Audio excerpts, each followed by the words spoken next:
Gusto mo ba ng magandang usapan? Yung may kwenta? Tingnan mo to. This is the financial state of the Filipinos. Sinabi dito na 9 out of 10 respondents kinapos ang pera for the last 12 months. 7 out of 10 hindi makapagbayad ng bill sa tamang oras, pati budget sa pagkain kinukulang. 7 out of 10 sinisisi ang pagtaas ng presyo ng mga bilihin, kaya sila kinapos ng budget. 1 out of 10 sinisisi ang sarili dahil walang disiplina sa paggastos ng pera.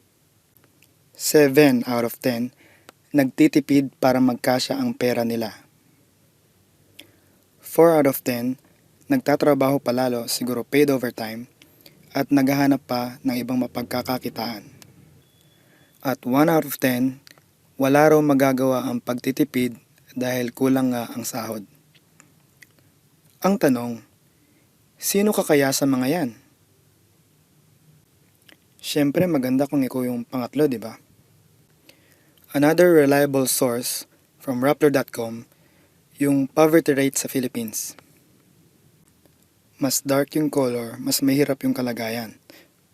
At sinasabi dito sa statistics, Lanao del Sur has the highest poverty rate, which is 68.9%, and lowest naman sa Sultan Kudarat, which is 41.6%. Kaya naman marami sa kababayan natin ang nag-abroad para makaahon sa hirap. Pero kahit laganap ang kahirapan sa Pilipinas, bakit kaya sinasabi ng pesos and cents na man-made daw ang poverty?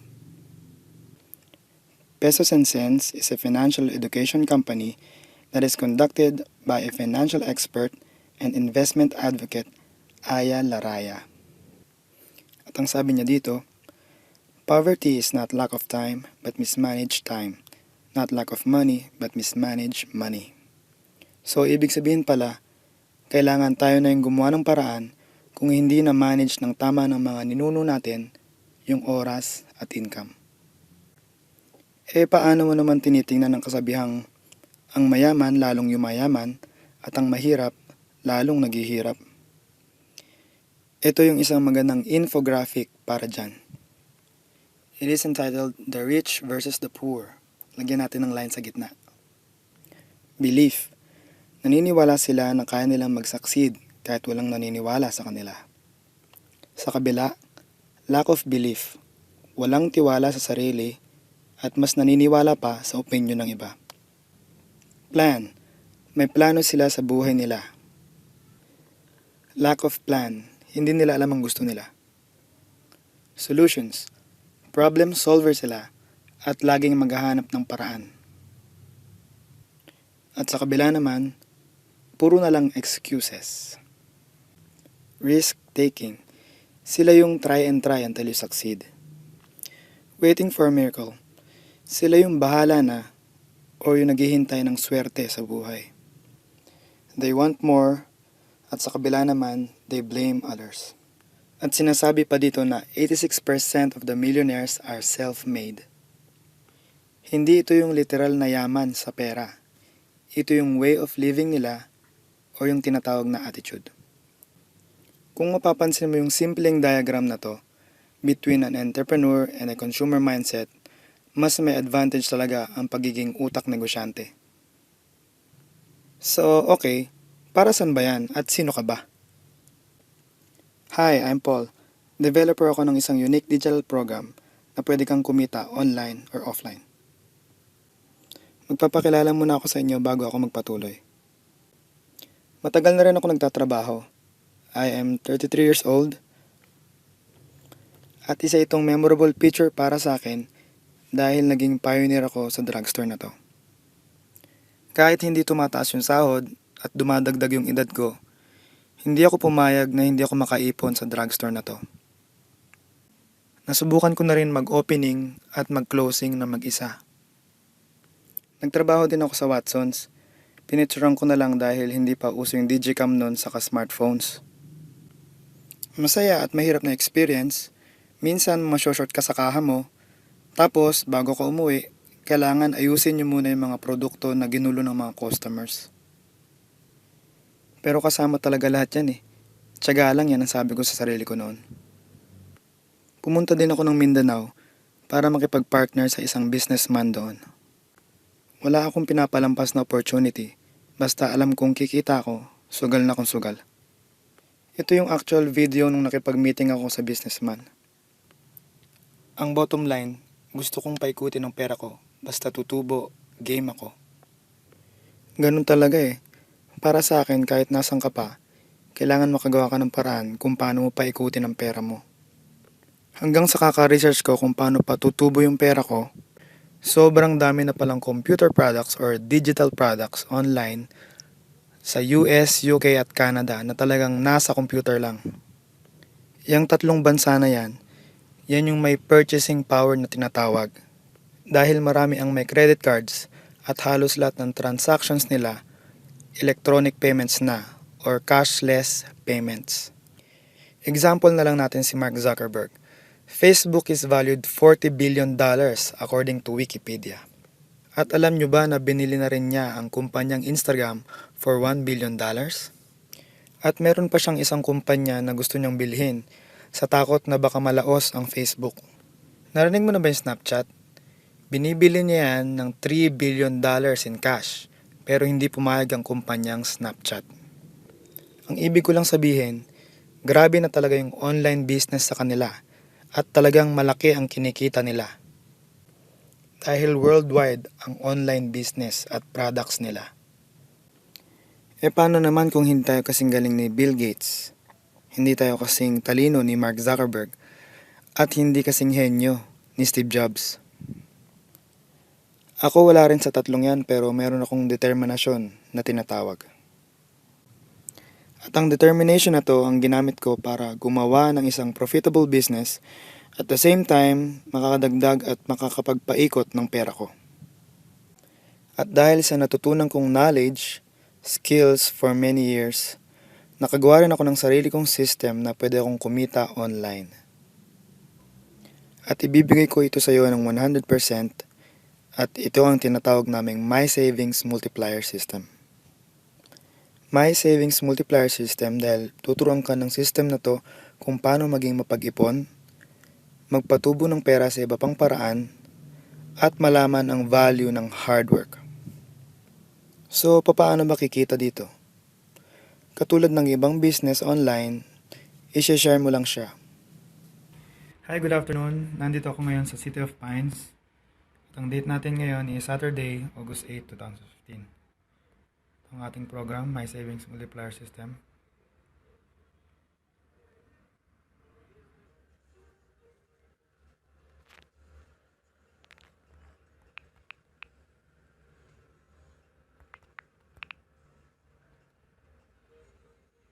So, Saturday, August 8, 2015. Ngayon naman maglalagin ako sa new account na connected yung payments sa ating program. So in this case, ang gamit namin is Union Bank. Pero kahit anong payment gateway pwede. Kahit remittance centers, pwede.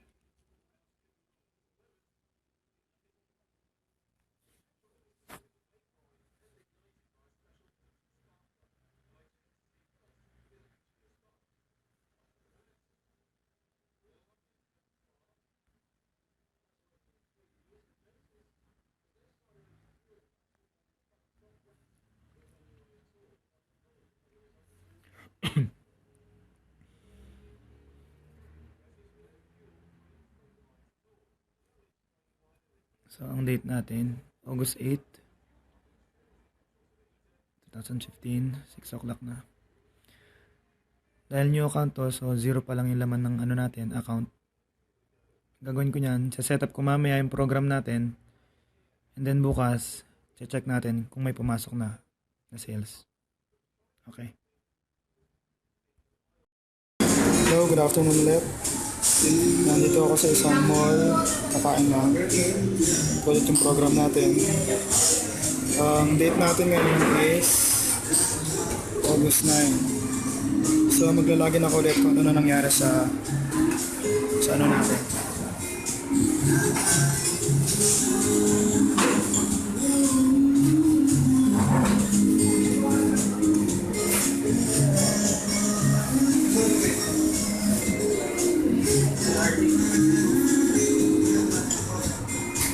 Tagal.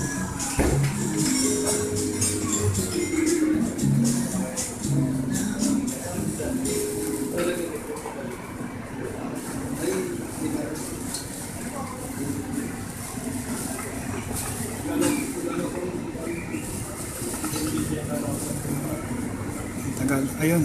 Okay, so date natin is August 8, 2015. Ay, August 9 pala, sorry. So, 1:22 p.m. So, ayun. After mga 12 hours, meron tayong 54. So, tingnan natin ulit bukas kung ano na mangyayari sa account natin. Okay. Okay.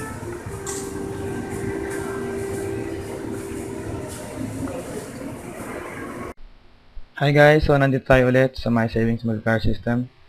So ang date natin ngayon is August 10, 2015. Pasok tayo ulit sa ating account. Base Ryan Rems. Okay.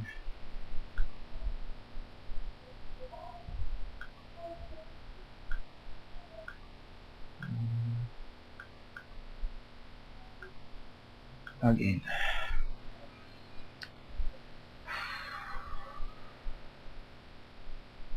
So, ang date is August 10. So, yun, wow. Ang pera natin ngayon, ang sales is 2,943. Ano, mga 2 days, 2 to 3 days. So, ganun ang kagandahan sa online business mga guys. Talagang, Facebook, Twitter, Instagram.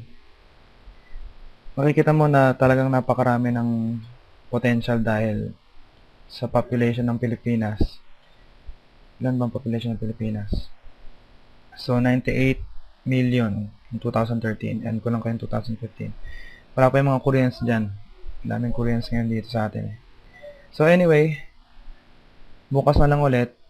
Tingnan natin kamusta natin system bukas. At magpapahinga na ako. Okay, sige guys. Pause ko muna.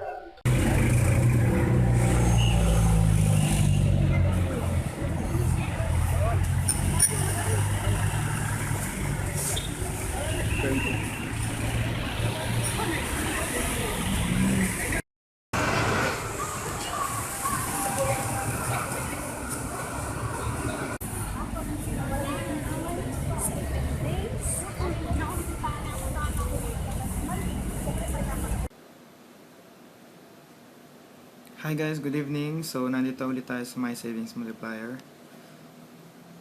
Login ulit tayo sa ating account.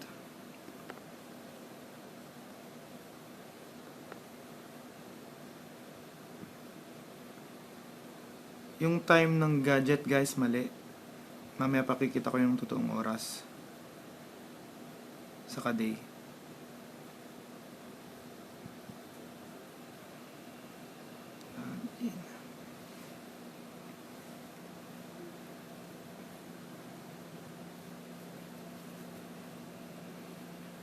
So, ang date natin is August 11, 2015 and wow. So, 6,861. Ayan guys, ito ang ating date. Today, time today in Philippines.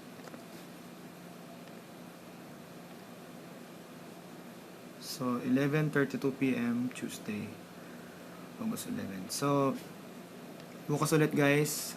Post ko muna ulit yung video at good night. Hi ulit guys. Good morning. Nalita ako ng open ngayon. Naging busy kasi kanina. So, mag-login tayo ulit.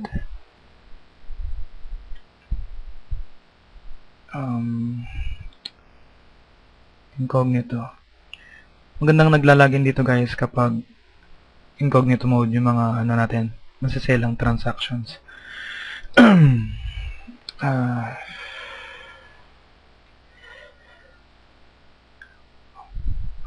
Yung date natin ngayon, date today in Philippines.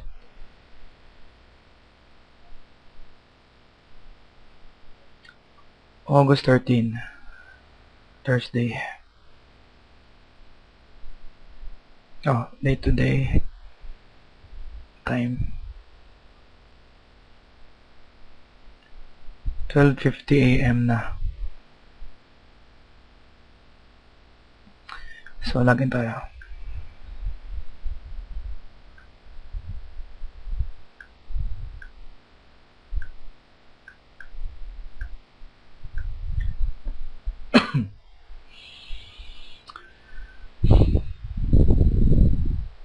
So, ba't August 11 to? Last login, okay. Okay, so, 11,743. So, nice. So, nakikita nyo guys, pataas siya ng pataas. Dahil, maganda nga yung system natin. Kahit anong oras, kumikita ka. Basta nasa internet. Okay, so, bukas ulit. Tingnan ko kung anong oras ulit makakalagin. Okay, guys. Good night. Hi guys, good evening. Nandito ulit tayo sa My Savings Multiplier. So, ang date natin is 8:40 PM, Thursday, August 13, 2015. So, login na tayo kagad.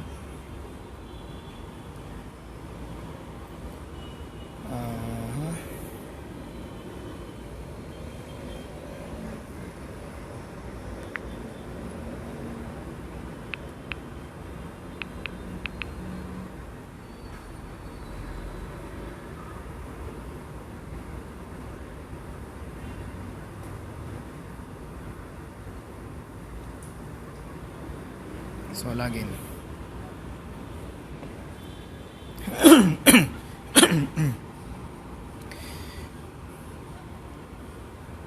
Oh, 14. Sarap.